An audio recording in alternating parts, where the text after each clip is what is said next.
abordar un poco más el tema.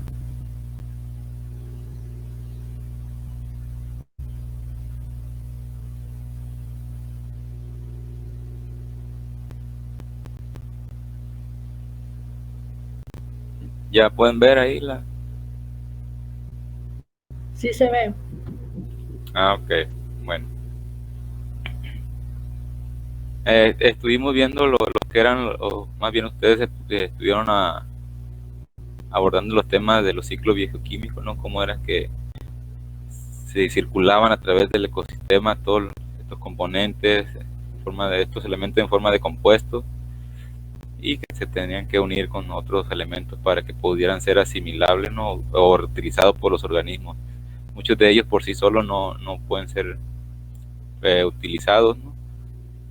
Sino que tienen que complementarse para que puedan ser incorporados a los organismos, ¿no? Y al medio ambiente en el ecosistema.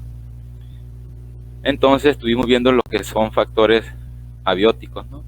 Eh, Desde ese punto de vista son factores abióticos y los factores bióticos, ¿no? Lo que componen el ecosistema. Para este caso miramos los abióticos y que tenían que ver con la tierra, el agua, la luz, el aire, los elementos que se componen o los encontramos en forma de nutrientes, ¿no? En forma de nutrientes, y es como ingresan a través del ecosistema los seres vivos. Y bueno, la otra parte que estábamos viendo que hemos analizado a través de índices ecológicos son las de los animales, pero también podemos ver las plantas, ¿no? Todos los seres vivos. Y pudiéramos analizar información de hongos, ¿no? Para todos aquellos que son estudiosos del reino fungi. Pero también se pueden utilizar estos elementos para los microorganismos en el caso de algas y bacterias, ¿no? Todos estos organismos vivos son los que utilizan los micronutrientes que estuvimos mirando de forma de ciclos, ¿sale? Y bueno, entonces, pero bueno, estos nutrientes son los que brindan las condiciones idóneas o necesarias en un área determinada, que es lo que se conoce como biomas. Es uno de los términos que miramos al inicio de la materia, ¿no? Un bioma es un área específica que brinda todas las condiciones necesarias, ya sea luz, agua, aire, tierra, eh, y los nutrientes para que haya vida, ¿no? Si no hay vida, pues nomás está en la forma de bioma, ¿no? Entonces, cuando ya tenemos unidos todos los factores abióticos y bióticos, eh, entonces tenemos en general un ecosistema, ¿no? Es un ecosistema, ¿no? Se forma el ecosistema. ¿Alguna pregunta hasta aquí? ¿Alguien tiene una duda? Si no, para seguir avanzando. Bueno, seguimos. Entonces tenemos que los factores abióticos. Vamos a dar alta al compañero que acaba de ingresar.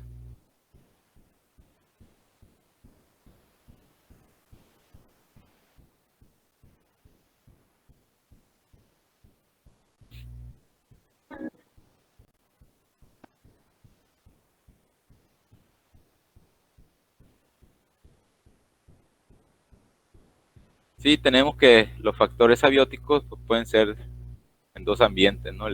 Así en general son los terrestres, el ambiente terrestre y el ambiente acuático. Son dos ambientes generales en los que podemos definir factores abióticos. Hay otro compañero que ingresó.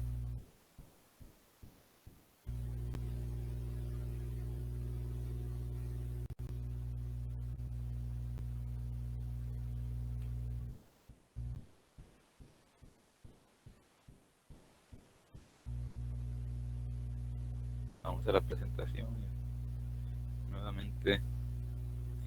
Y bueno, tenemos que desde el ambiente terrestre, pues tenemos que es el suelo, ¿no? Otro factor abiótico es el agua disponible, ¿no? Que tanta agua hay disponible. Puede ser identificar un sistema, un ecosistema, ¿no? Terrestre, ¿no? En este caso podemos ver así la parte desértica, donde está muy definida que la escasez de agua, ¿no? Entonces ya es un ambiente, ¿no? Puede ser un factor limitante de un ecosistema la disponibilidad de agua, el clima, sobre todo en las alturas, en las grandes alturas, en las cimas de las montañas, ¿sí? El clima es un factor importante. El relieve, ¿no? Cómo está el terreno, cómo es si es muy escarpado, si es plano, parejo, tipo valle, si es montañoso, ¿no?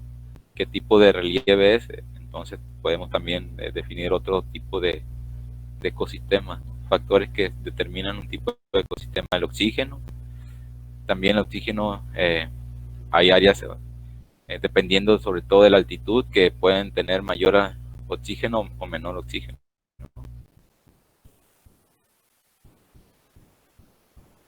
Eh, la altitud en este caso es un factor determinante para la concentración del oxígeno.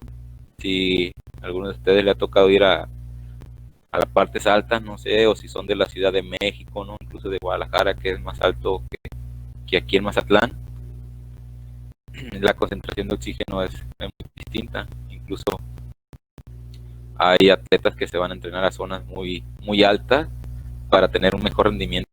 Hay condiciones de competencia a nivel de tipo mar, ¿no? De 100, 200 metros de altura, porque se van a zonas donde hay menor concentración de oxígeno y pues se hacen muy fuertes en su capacidad, ¿no?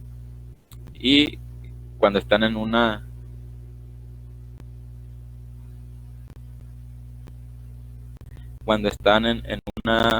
competencia, pues son más aptos que los que están acostumbrados a un nivel de oxígeno mayor, ¿no? Es decir, si vas a un nivel del mar contra uno de que entrena o que entrena en un nivel alto, cuando ya se van a un nivel intermedio, pues tiene más posibilidad de ganar el que entrena a nivel en condiciones altas, ¿no? Entonces es un factor limitante para el organismo, ¿no? Puede generar mayor sobrevivencia. Hay personas que cuando llegan así a ciudades altas, ambientes altos, incluso se marean, se les sube la presión, ¿sí? Y no pueden estar. Y sucede también lo contrario, ¿no? Hay personas que cuando están en el mar les causa alergia, les causa, no sé, irritación, ¿no? Porque no están acostumbrados a este ambiente acá. Y pues la altitud es un factor limitante también para la concentración de oxígeno. Eso desde el punto de vista de un ecosistema terrestre, ¿no?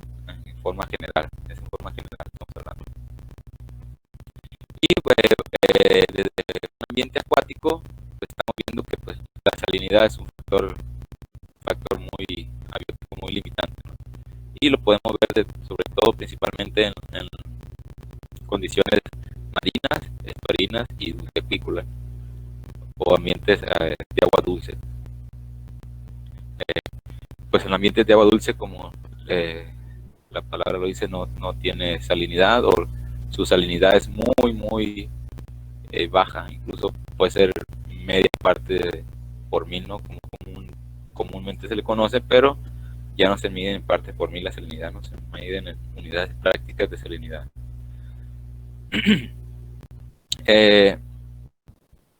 Para el caso de los esteros, pues la salinidad pues, es muy cambiante, ¿no? A lo largo del año, ¿no? Principalmente en esta zona en donde las lluvias, pues hay un periodo de lluvia y otro periodo de estiaje o de escasez de lluvia, ¿sí?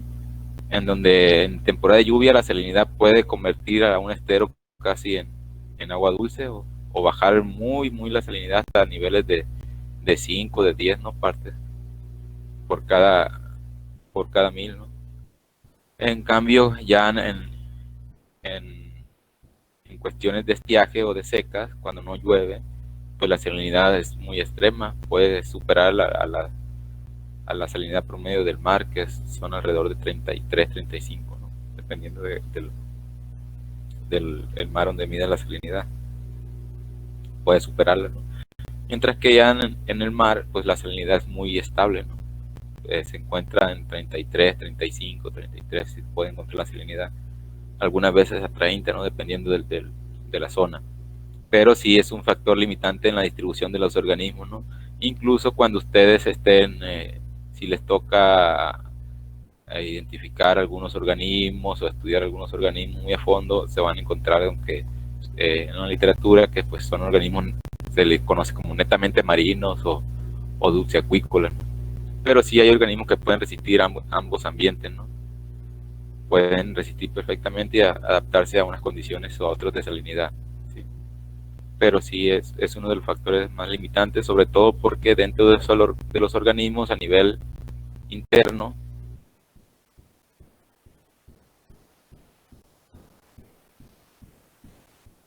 ¿sí? A nivel interno, dentro de su flujo de sanguíneo y todos los medios de transporte para el oxígeno y todos sus flujos de nutrientes adentro, ellos tienen que tener un cierto nivel de densidad de flujos, ¿no? Y lo tienen que homorregular, es decir, de mantener un cierto nivel de esas concentraciones y las otras las van desechando. Pero cuando los cambias a un ecosistema donde hay baja salinidad, ese intercambio de fluidos tiene una deficiencia de sales, entonces el organismo tiende a tender a compensarlo y hay muchos ejemplos de organismos que mueren porque la concentración de sus fluidos es mayor dentro que la que está en el medio y no los pueden regular, ¿no? ¿Alguien habla? ¿Se estresan, profe? Sí, se estresan en lo que se conoce como estrés. Y bueno, entonces estos mueren, ¿no? Y siendo la salinidad entonces un factor limitante en un medio acuático, ¿no? Ya sean organismos de agua dulce, marina o incluso, digo, hay organismos que se le llaman estenoalinos, ¿no? Que pues soportan cambios altos o muy variantes en la salinidad, pero no todos, ¿no? Y bueno, eso sería un factor limitante. Pero también está la luz, ¿sí? La luz en el medio acuático, pues sabemos que es un factor limitante, sobre todo en el ecosistema acuático. En los océanos tenemos una capa, la capa fótica se le conoce, donde es la capa donde incide la luz solar, ¿no? Penetra la luz del sol. Más allá de esa capa empieza la oscuridad y a disminuir la luz, ¿no? Y bueno, hay ciertos tipos de organismos que se adaptan a ciertos niveles de intensidad de luz y que la pueden aprovechar, ¿no? Y pueden vivir en un nivel de profundidad muy marcado, ¿no? Al igual el oxígeno en el ambiente acuático también tiene sus concentraciones de oxígeno. Y bueno, los mayores oxígenos pues están en los rompientes de olas, ¿no? Donde se incorpora oxígeno en el océano, pero también el oxígeno es producido por los microorganismos, ¿no? En el océano. Incluso las microalgas son los que aportan la mayor cantidad de oxígeno en general a la biosfera, ¿no? A la Tierra. En el océano se producen cerca del 70%, incluso puede producir más del oxígeno que consumimos a nivel global, ¿sí? Eso no quiere decir que no sean importantes los otros ecosistemas terrestres de producción de oxígeno, pero en el océano es donde se produce la mayor concentración o el mayor oxígeno disponible para la respiración. Y bueno, hay áreas que hay mayores concentraciones que en otras, ¿no? Por ejemplo, hay organismos que están muy adaptados a cierta concentración de oxígeno, sobre todo en el rompeola, en esa parte, y tienen que tener esa concentración de oxígeno para poder sobrevivir, ¿no? A lo mejor su aparato respiratorio está adaptado para esas concentraciones donde si se disminuyen se ve afectado, ¿no? Y no lo soportan como otros organismos que sí lo pueden resistir fácilmente. Y bueno, tenemos las corrientes pues es otro factor acuático, ¿no? Abiótico en los ecosistemas acuáticos. Las corrientes funcionan de tal manera que cuando las corrientes pueden ser fuertes o débiles, puede hacer un resurgimiento de nutrientes del fondo, lo que se conoce como surgencia. Y las corrientes también sirven para además de traer nutrientes de la parte baja del océano, ya que la capa de abajo del océano es donde se va acumulando la mayor parte de los nutrientes. Las corrientes pueden hacer que estos emerjan a través de lo que se conoce como surgencia, pero también las corrientes sirven para distribuir lo que es el plancton, ¿no? Y el zooplancton. ¿Sí? Entonces, ya que todos los organismos que viven en la columna de agua y que no se pueden mover grandes distancias por ellos mismos, sino que dependen más de las corrientes, estos son las que lo distribuyen y lo dispersan por toda el área, ¿no? Donde se pueden estar disponibles. Y sería otro factor abiótico, ¿no? Las corrientes en cuestiones de ecosistemas acuáticos. La temperatura del agua, al igual que el oxígeno y la luz, pues son factores limitantes, ¿no? Ya la luz, ya lo miramos, cómo penetra la columna de agua, y bueno, conforme va disminuyendo esa intensidad, pues la temperatura también puede estar disminuyendo. Y bueno, también hay áreas muy definidas de cálidas, templadas y frías, ¿no? Entonces, en ecosistemas acuáticos, y que puede funcionar como una barrera física que no se puede ver, sino se puede medir a través de los instrumentos que se cuentan, ¿no? Como el termómetro. Pero para distribución de organismos, sí es una barrera física, ¿no? En la que llegas y ya la temperatura del agua es distinta y ya no te puedes distribuir más allá de esa barrera, ¿no? Y sobre todo aquí, bueno, nosotros tenemos aquí una corriente fuerte en estos tiempos que llega, que es la corriente de California, y llega con temperaturas de agua más fría, ¿no? Entonces vemos especies que no vemos en otras temporadas, ¿no? Por ejemplo, en verano no vemos algunas especies que sí las vemos en este periodo de invierno, ¿no? Y funciona son factores abióticos que determinan la distribución temporal de ciertos organismos. En este caso también tenemos el tipo de fondo. El tipo de fondo también puede ser un factor importante para algunos organismos, ¿no? En este caso, no sé, por regular para los camarones son fondos blandos, ¿no? Sustratos blandos, fondos blandos se les conoce. No es raro encontrarlos en fondos duros como rocas, grava, de ese tipo no los encuentras. Pero si encuentras otros organismos que no son del tipo de camarones. Por ejemplo, las langostas, es más común encontrarlas, o hay tipos de langostas que prefieren un sustrato arenoso y otras que prefieren un sustrato rocoso, ¿no? Y bueno, hay muchos organismos que prefieren también sustratos rocosos, ¿no? Sobre todo peces que son depredadores o son cazadores, como en el caso de los pargos, que prefieren oquedades, piedras para ocultarse y cazar desde ahí, ¿no? En lugar de áreas libres como arenosa. Y bueno, la presión también sería otro factor. La presión pues ayuda a distribuir los organismos también en la columna de agua. Acuérdense que los peces sobre todo tienen una vejiga natatoria y es la que les sirve para desplazarse en la columna de agua a ciertas profundidades, ¿no? Ese es su medio de compensación. La presión, y bueno, también para regular los fluidos internos de los organismos, ¿no? Sus líquidos, pues, que le ayudan a distribuir la sangre y los nutrientes, ¿no? En el caso pues, de los camarones, pues, no tienen sangre, ¿no? Los artrópodos no tienen sangre, tienen otros líquidos.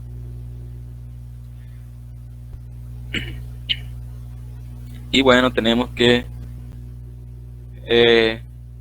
algunos factores. Tenemos que la luz, la energía del sol, bueno, pues son esenciales para la fotosíntesis en las plantas, ¿no? Ya que son los productores primarios. Y bueno, tenemos que una elevada luminosidad favorece el crecimiento, por ejemplo, del fitoplancton, ¿no? Sobre todo en los ecosistemas acuáticos. Pero no solamente la luz y el sol, ¿no? También tiene que haber nutrientes, ¿no? Los nutrientes que tuvimos o que estuvieron ustedes explicando como una ponencia, sobre todo el fósforo, el nitrógeno, ¿no? Que son los principales que se activan, ¿no? El crecimiento, sin que sean los demás no sean menos importantes, ¿no? Y bueno, tenemos que lo que veíamos ahorita, el relieve, ¿no? el terreno, la altitud, cómo es, pues genera condiciones geográficas, ¿no? De que cómo es el terreno, cómo es son las condiciones para la distribución de los organismos, ¿no? Y de lo que le comentaba, que no era lo mismo vivir a 5.000 metros, dice que en zonas montañosas que a nivel del mar, ¿no? Lo que estamos viendo que también tenía una influencia la altitud en las concentraciones de oxígeno en el ecosistemas terrestres, y hacia abajo la profundidad no tiene es un factor limitante también para la concentración de oxígeno. La presión, lo que estamos viendo finalmente en la diapositiva anterior, pues que es un aspecto físico del agua, ¿no? Y depende de la profundidad vas a encontrar algunas especies u otras, ¿no? Hay algunas especies que se distribuyen principalmente en la columna de agua en cierta profundidad, y hay otras especies que son netamente marinas, pero que solo se distribuyen hasta cierta zona, ¿vale? Hasta cierta zona. Espérenme un momentito, chicos.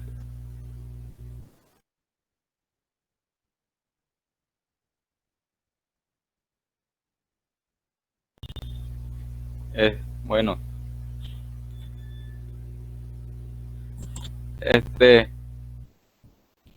y bueno, tenemos que el agua, ¿no? Donde se formó o fue el inicio de la vida, ¿no? Nuestro planeta, ¿sí? Es el factor limitante, sobre todo en los ecosistemas acuáticos, no puede faltar agua, ¿no? ¿Sí? Y bueno, es fundamental en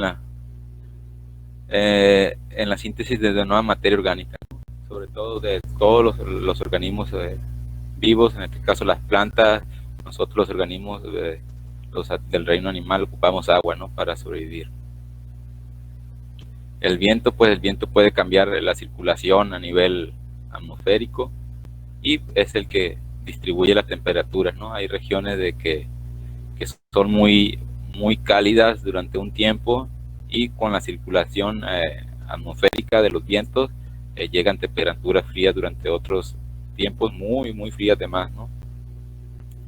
Incluso, bueno, durante la temporada de ciclones y tormentas en esta área, que sobre todo en los trópicos, vemos cómo el viento, la circulación del viento puede generar que el calor se disperse durante un tiempo, aunque bueno, pues las tormentas generan también grandes pérdidas o devastaciones, sobre todo en las áreas costeras, ¿no? Y dejan grandes precipitaciones, ¿no? Pero el viento funciona como una medida de circulación que distribuye también la temperatura, ¿no? En ciertas regiones.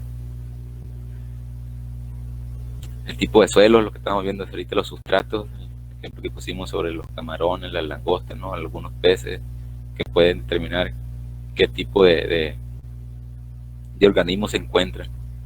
Hay en el caso de, no sé si a ustedes les tocó ir para el área del cañón, ahí en la escuela, y ustedes ven esa parte rocosa, ahí están dos ambientes, ¿no? La playa y la rocosa a un lado. Bueno, si en la playa ustedes van a encontrar ciertos organismos, ¿no? Sobre todo cangrejos que se entierran y de ese tipo, ¿no? Pero si te vas a la playa, allá está la roca, ya va a haber otro tipo de organismos, va a haber anémonas, va a haber algas, ¿sí? Y va a haber otro tipo de ambiente, ¿no? Y están cerquitas, son relativamente cerca, muy cerca están, ¿sí? Y es distinto.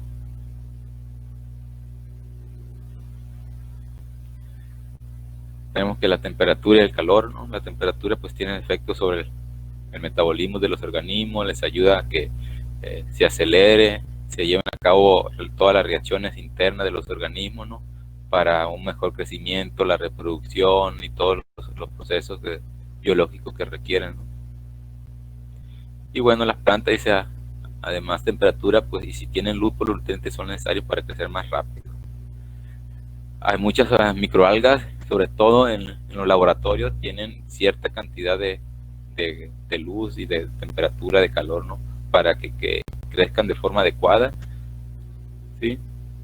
Y si ustedes le cambian el tipo de luz y la temperatura, pues ya no, sí crecen, pero ya no crecen de la forma más óptima, ¿no? Que debe de llevar el cultivo para tener cierta concentración, ¿no? Sino que se desacelera ese crecimiento.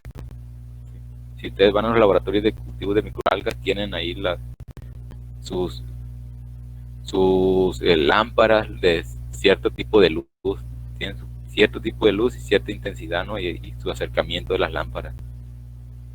No es un cuarto normal así con un foco común de los que nosotros conocemos, los que tenemos en el salón, ¿no? Ciertos niveles de luz y de temperatura existen en esas áreas. Bueno, ya también miramos la densidad del agua, ¿no? Cómo es decisiva en el caso de qué tipo de organismos habitan en un ecosistema u otro. Aquí el pH de los organismos también puede ser un factor limitante, ¿no? En cómo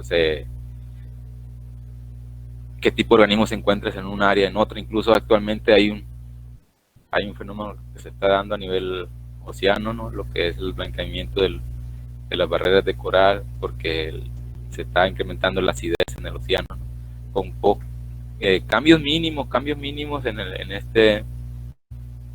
ese valor de pH, ya se ve reflejado a nivel del ecosistema, ¿no? A lo mejor es probable que allá a nivel océano, por ejemplo, dar un ejemplo, ¿no? El pH sea, ¿no? 7.3, 7.5, ¿no? Pero actualmente está en 7. Dice, ay, que bien poquito, sí, pero ya a nivel de escala, para cambiar una décima ya a nivel océano global, pues qué tanto no ocupan, ¿no? Porque no estamos hablando de que es un vasito de agua, estamos hablando de a nivel océano global. Si tú se lo cambias con no sé, si se lo cambias de 0.3 de 7.2 a 7.1, ya fue un gran cambio, ¿no? Porque qué tanto tuvo que ingresarle al océano para que cambiara ese valor, ¿no? Y bueno, tenemos que el CO2 disuelto en el agua, en el atmosférico, también es fundamental, ¿no? Para todos los organismos que son fotosintéticos, ya que utilizan el CO2 para producir sus propios alimentos y liberan, en este caso utilizan el carbono y liberan oxígeno, ¿no? Utilizan el carbono para incorporarlo a los azúcares, en este caso los carbohidratos, ¿no? Que es la materia más simple de los carbohidratos, y liberan esa molécula de oxígeno del C2, ¿no? La liberan, entonces están liberando oxígeno al agua. Y bueno, a través del CO2 no solamente es producido por los organismos acuáticos como los peces y los otros organismos que ocupan oxígeno disuelto para incorporar CO2 al agua, sino que también del atmosférico, a través del oleaje y las tormentas, incorpora el CO2 atmosférico al océano, ¿no? Y bueno, teníamos la producción de oxígeno, que ya lo miramos, lo abordamos con el anterior. Y bueno, los nutrientes que ya estuvimos viendo con ustedes en sus exposiciones, y vimos que pues ocupan los organismos el CO2, pero también ocupan durante un cierto periodo del día el oxígeno, ¿no? Por lo regular, los organismos fotosintéticos también respiran cierta cantidad de oxígeno, pero en las horas de no luz, ¿no? Se ocupan agua, nitrógeno, fósforo, silicio y bueno, todos aquellos nutrientes y en forma de compuesto, ¿no? Que estuvimos viendo, ¿no? Ya que de forma libre así de elementos no pudieran ser asimilables por muchos organismos. Y bueno, creo que hasta aquí ya. No, tenemos la otra. Bueno, dice, tenemos que después todas las reacciones abióticas se pueden conjuntar, ¿no? Trabajar de forma conjunta. Tenemos que todos están relacionados, producen interacciones entre ellas, ¿no? Y si uno cambia, el otro se ve afectado también, ¿no? Tenemos la luz, vemos inicialmente la luz, ¿no?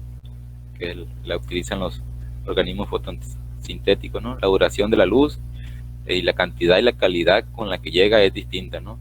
Por ejemplo, la cantidad de luz que llega en la parte de los trópicos, del Ecuador a los trópicos, es distinta que la que llega de los trópicos a los círculos polares, y de los círculos polares hasta el polo. Son distintos los niveles de luz que llegan, la cantidad y la duración también, ¿sí?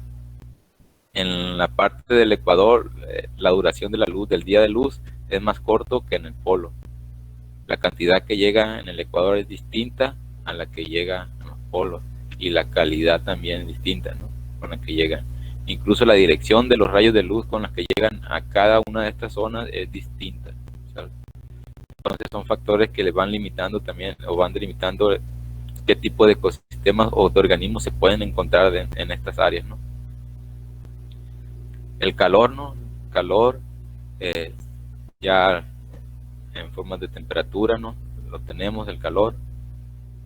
Entonces, tenemos que aquí en este caso tenemos el verano, el invierno, lo que más tenemos. Las otras estaciones sí llegan, las otras estaciones, pero lo más común es solamente calor y frío, ¿no? O época de lluvia y el estiaje, ¿no?, en esta área. La evaporación del agua es importante, ¿no? Si tenemos más calor, pues tenemos mayor evaporación. A lo mejor también vamos a tener, si hay mucha evaporación, vamos a tener mayor precipitación, humedad. Incluso si hay calor, pues hay más evaporación, hay más humedad, ¿no?, en el ambiente. También si hay mucha calor o más calor, los mantos freáticos se ven disminuidos, se ven agotados, ¿no? Teníamos que los factores mecánicos, ¿no? Teníamos que el viento, las tormentas, estuvimos hablando. No abordamos lo que es la estabilidad del suelo, ¿no? Pero también, sí, sobre todo cuando son estabilidad de suelo, hablamos cuando son suelos muy parejos, tipo valle, ¿no?, planicies. Pero cuando son muy escarpados, pues pueden ser montañosos, y bueno, no tenemos los derrumbes, ¿no?, los derrumbes que se dan, ¿no? Y son cuestiones mecánicas, ¿no?, cambiantes en el ambiente. Tenemos los factores químicos, que pueden ser los nutrientes, ya lo estuvimos viendo, ¿no?, los elementos, los micronutrientes. Estos sí no los abordamos, pero están principalmente el boro, ¿no?, es un micronutriente. Creo que el cobre también, el zinc, podríamos hacerse como un micronutriente, pero principalmente el boro, ¿no? El boro es un micronutriente. La salinidad, hay unos elementos que son también en la salinidad, que no son tan abundantes, o no son en esas mismas concentraciones de los más comunes, como el sodio, el potasio, el cloro, pero también los encuentras en la salinidad, ¿no? Y pudieran ser se conocen como microelementos, ¿no? Y bueno, ya estuvimos viendo lo del pH, ¿sabes? Y bueno, creo que ahora sí, hasta aquí sería todo.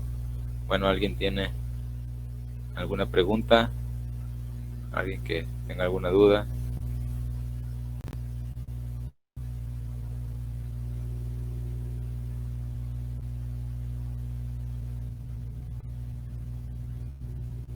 Sí. Profe, ¿nos va a decir la calificación de los exámenes? ¿Nos dirá la calificación de los exámenes?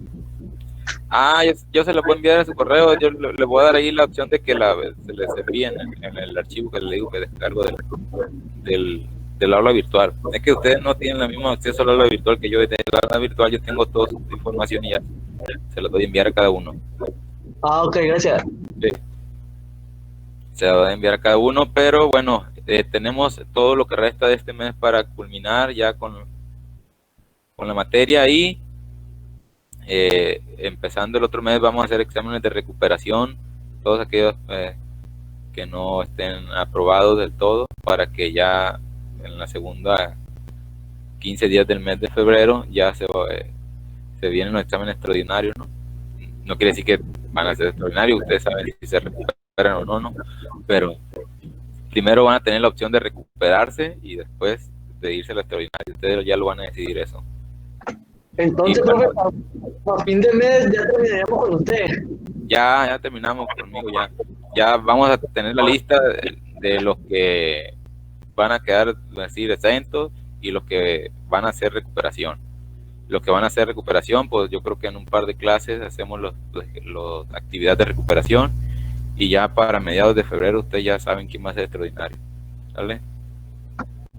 Gracias. ¿Alguien tiene otra pregunta?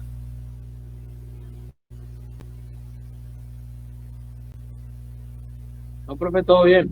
Gracias. Ok, bueno, pues aquí sería todo y en el curso del día de la tarde más bien le envío la calificación. ¿Vale? Profe, ¿cómo se suponía que entrábamos ya a clases bien? El día ayer, El día de ayer. sí, día 5. Órale, Sí, pues, el la ropa día. comí. No, pero sí, oficialmente se entra el día 5, el calendario así lo marca. Si ustedes buscan en internet el calendario del ciclo escolar para la UAS, ahí marca, todavía el lunes lo marcaba como vacación. Y ayer pues, ya como Ok. inicio de clase. Muy bien, profe. Entonces, ahora la tarde va a enviar calificación. Sí, no, pues ahí está, nomás es cuestión de seleccionarlos y decirles que se la envíe a ustedes. Ok. Sí. Eso de pedir extraordinario es igual, ¿verdad? En caso de ¿Mande? que repruebe. En caso de que haya reprobado la solicitud de exámenes extraordinarios, es normal Sí, en la forma normal. a la plataforma y eso. Pero digo, sí, pero de todas maneras vamos a tener la opción de recuperación, ¿no? Se le conoce como el Ok. periodo de exámenes ordinario, se le conoce, ¿no? Pero es la recuperación. Ahí ya se decides tú si finalmente le echa ganas y te vas y lo pasas o ya te vas al extraordinario, ¿no? Ok. Sí. Muchas gracias, profe. Sí. Que coma bien la ropa. Ah, ¿alguien más? Si no, sería todo, chicos. Bueno, pues nos vemos entonces el viernes, ¿no? Para continuar con la clase. Que estén bien. Ah,